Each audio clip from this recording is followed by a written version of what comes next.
ایک ایسی شخصیت جس سے میں نے بولنا سیکھا، نظامت سیکھی، صابرہ آپا، اور کچھ بولو تو اس میں ڈر بھی لگا رہتا ہے، مگر پھر بھی اتنی ان کی شفقتیں ہیں کہ ہم کچھ بھی کہہ لے جاتے ہیں۔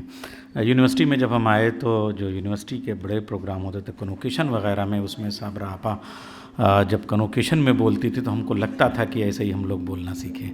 تو مجھے لگتا ہے کہ ولایت جعفری صاحب کے بارے میں ان کے پاس جتنی یادیں ہیں اور جتنی باتیں ہیں، اور اس شہر کے پورے حوالے سے میں نہایت احترام سے گزارش کروں گا صابرہ آپا سے کہ وہ تشریف لیں، اور عائشہ آپا تشریف لے آئی ہیں، ان کا استقبال ہے اور ابھی ہم ان کو زحمت دیں گے۔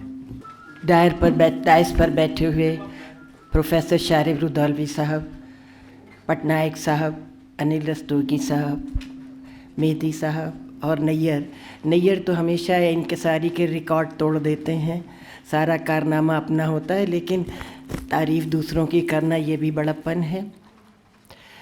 میں سب سے پہلے مہدی صاحب کو مبارکباد دینا چاہتی ہوں کہ اس نئے سال کا آغاز ملاقاتوں سے ہوا ہے، حالانکہ خدا کرے ایسی ملاقاتیں نہ ہوں اس سال بھی اور اگلے سالوں میں بھی، کہ تعزیتی جلسے کی جگہ اچھے جلسے ہوں جس میں وقار رضوی صاحب بھی شامل ہوں، کہ یہ دو لوگ ایسے ہیں کہ جو کہ شہر کو سونے لگتا ہے تو جگا دیتے ہیں، اور جب جگنے لگتا ہے تو اس میں جوش بھر دیتے ہیں۔ ایک بار اس کے لیے تو ہم لوگوں کو تالیاں بجا لینا چاہیے کہ اس نئے سال کا آغاز ایک تو کرونا کو بد دعا دینے کے ساتھ اور اس دعا کے ساتھ شروع ہوا ہے کہ خدا کرے اچھے پروگرام ہونا شروع ہو جائے۔ ولایت جعفری صاحب کے بارے میں بہت سی باتیں نہیں بتا سکتی ہوں، کیونکہ سب کے وہ عزیز تھے، قریبی تھے، ان کے فین تھے لوگ، میرے وہ رشتہ دار تھے، رشتے میں وہ میرے چچیا سسر ہوا کرتے تھے، اور رائے بریلی میں کافی فنکشنز میں ان سے ملاقات ہوتی تھی تو میں تھوڑا سا ان سے ڈر کے رہتی تھی، لحاظ بھی تھا، ڈر بھی تھا، اور ان کی فن اور شخصیت کے بارے میں تو مجھے بہت بعد میں پتہ چلا۔ گوسوامی صاحب جب ڈائریکٹر تھے تو کرشنا جعفری صاحبہ آڈیشن کے لیے آئی تھیں اور میں اس میں جج تھی، تو انہوں نے مجھ سے پوچھا کہ تم ولایت کو جانتی ہو؟ میں نے کہا جانتی بھی ہوں، پہچانتی بھی ہوں، مگر ڈرتی ہوں۔ ڈرتی کیوں ہوں؟ میں جانتی ہوں اس وجہ سے۔ لیکن جب ان کے اوپر دوردرشن نے ڈاکومنٹری بنائی، رمضان کا مہینہ تھا، 2 دن تک یہ ڈاکومنٹری چلتی رہی، تب مجھے ان کے بارے میں جو ان کی پھر بھی جو ان کی شخصیت تھی، بہت کم، کیونکہ بہت کم بولتے تھے، مجھے زیادہ بولنا پڑا تاکہ میں ان کو بلواؤں، کیونکہ ان کی تعریف ہو رہی تھی، اور جب ان کی تعریف اور ان کے بارے میں پوچھا جاتا تھا تو وہ بہت کم بولا کرتے تھے۔ لیکن بڑی ہی اچھی یہ ڈاکومنٹری، اور میں گزارش کروں گی مہدی صاحب سے اور وقار رضوی صاحب سے کہ اس کو نکلوا کے دکھائیں اوپر جا کے بھی، اور وہیں ان کے گھر کے سامنے ایک لانٹین لٹکی ہوئی تھی جو ان کے اچھے ٹیسٹ کی پہچان تھی، وہیں آ کر میں نے بھی ایک ٹوٹی پھوٹی لانٹین لا کر اپنے گھر کے سامنے لگا لی تھی۔ جی، ولایت جعفری صاحب بڑھتے قدم، ابھی کنک چلی گئی ہیں، میں انہیں بتاتی کہ نیم کے پیڑ کے 24 ایپیسوڈ جو تھے وہ راہی معصوم رضا نے لکھے تھے، اور 34 ایپیسوڈ ولایت جعفری صاحب نے لکھے تھے۔ اور یہ بڑھتے قدم جیسے ابھی ذکر کیا گیا ہے کہ ریزیڈنسی میں لگتا تھا کہ وہاں پیچھے کی طرف شام کے وقت جاتے ہوئے ڈر لگتا تھا، کیونکہ انگریزوں کا قبرستان ہے اور پتہ نہیں کب کون کھڑے ہو کے hello hi do you do کر دے، تو لوگ جاتے ہوئے گھبراتے تھے۔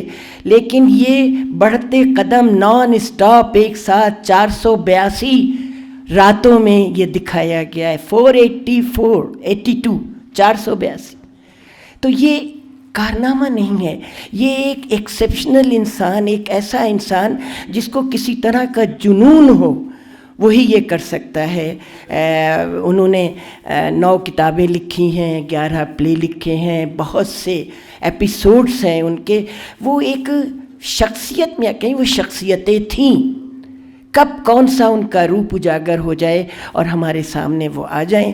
مگر میں یہ ایک بات کی تعریف کرتی ہوں ان کی بیگم کرشنا جعفری صاحبہ کی، بہت جیسے ان کو پرکھ تھی آرٹسٹ کی، جیسے ان کو پرکھ تھی کہ یہ پلے چلے گا یا نہیں چلے گا، جیسے ان کو انسان کی سائیکالوجی کی پرکھ تھی، ویسے ہی اپنی زندگی کا ساتھی چننے میں بھی انہوں نے بڑی اچھی پرکھ دکھائی. بہت ٹیلنٹڈ تھیں کرشنا جعفری صاحبہ، بے حد. میں نے ان کے وہ پروگرام دیکھے، ان کا ایک ڈانس، بڑی اچھی ڈانسر تھیں، بڑی اچھی سنگر تھیں، لیکن انہوں نے آخری زمانے میں ولایت جعفری صاحب کی پرچھائی بنا لیا تھا، سایہ بن گئی تھیں، ان کے ساتھ رہتی تھی. اکثر میں ان پر ناراض ہو جاتی تھی کہ یہیں سامنے دونوں بیٹھے ہیں، ولایت جعفری صاحب کو بکے دیا جا رہا ہے، اور ویمن امپاورمنٹ کی سپورٹر ہونے کے ناطے میں کہتی تھی بھائی کرشنا جعفری صاحبہ کو بھی دیجیے، وہ بھی کم آرٹسٹ نہیں ہیں، ان کا بھی کم عہدہ نہیں ہے، ان کا بھی کم کنٹریبیوشن نہیں ہے. چھوٹی سی بات، اس بڑے ہال میں میری کوشش ہو، جس کا رشمی نے اور ان کی بچیوں نے شکریہ بھی ادا کیا تھا، کہ ان کو میں نے برابر کہا کہ نہیں کرشنا جی آپ اپنا پروگرام پیش کریے. کیا میں کر لوں گی؟ کیا میں کر سکتی ہوں؟ کیا؟ میں نے کہا بالکل، میں نے آپ کو سنا ہے، آپ کی آواز بہت اچھی ہے. اور وہ پروگرام ہوا جس کو میں نے کنڈکٹ کیا. انکساری دیکھیے، عزت افزائی تو میری ہوئی، لوگوں کو تو پسند آیا کہ نظامت کی ہے اور کرشنا جعفری صاحبہ کے پروگرام کی نظامت کی ہے. مگر دوسرے دن فون آتا ہے ولایت جعفری، میں ڈر گئی کہ کچھ غلطی ضرور ہو گئی ہے. کہنے لگے ہم لوگ تمہارے گھر آنا چاہتے ہیں، ایک کپ چائے پی. یہ چھوٹا مختصر تھا، کچھ نہیں کہ سنو، اور میں سوچتی تھی کچھ تو 2-3 لفظ تو کہیں گے تعریف میں. نہیں، ہم تمہارے گھر آ رہے ہیں، ایک کپ چائے پئیں گے، چلے. اور پھر ایک بہت ہی خوبصورت تحفہ کرشنا جعفری صاحبہ اور ولایت جعفری صاحب میرے لیے. ان کے بچے جو ہیں بہت کم ملتے ہیں، لیکن ملتے ہیں تو ایسا لگتا ہے جیسے کہ ولایت جعفری صاحب نے ان کو بتا رکھا ہے کہ کون کیسا ہے، کہاں ہے، کہاں ہے. جب وہ بامبے میں تھے مجھے پتہ نہیں تھا کہ وہ اتنی سخت بیماری میں ہیں. ان کو ایسی بیماری ہے، جب ان کی ویڈنگ اینیورسری منائی گئی تو رشمی نے مجھے فون کیا کہ آپ ایک چھوٹا سا ویڈیو بھیج دیجیے. میں ہنستے کھیلتے، مطلب یہ انسان ہے کہ زندہ ہو تو جو زندہ ہو تو پھر زندہ نظر آنا ضروری ہے، اصولوں پہ جو آنچ آئے تو ٹکرانا ضروری ہے.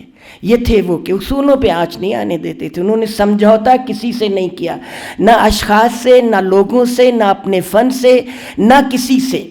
نہ وہ کسی پر روپ ڈالتے تھے اور نہ کسی کے روپ میں آتے تھے. ایسا کھرا آرٹسٹ جو ہے اپنی عمر جیے ہیں.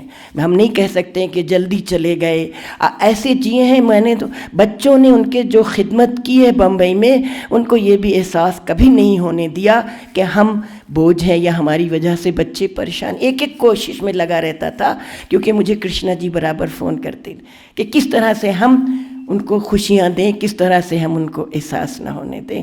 ان کی جب ویڈنگ اینیورسری تھی، پورا پروگرام ہوا، مالا پڑی، مالا ڈالی گئی، پھیرے لگائے گئے، سارا ویڈیو مجھے آیا. پھر ان کے یہ 2 اکتوبر کو پیدا ہونے والا مہاتما واقعی ایک فن کا مہاتما تھا، جس کو کتنا بھی خراج عقیدت پیش کیا جائے کمی ہوگا. بہت بہت شکریہ.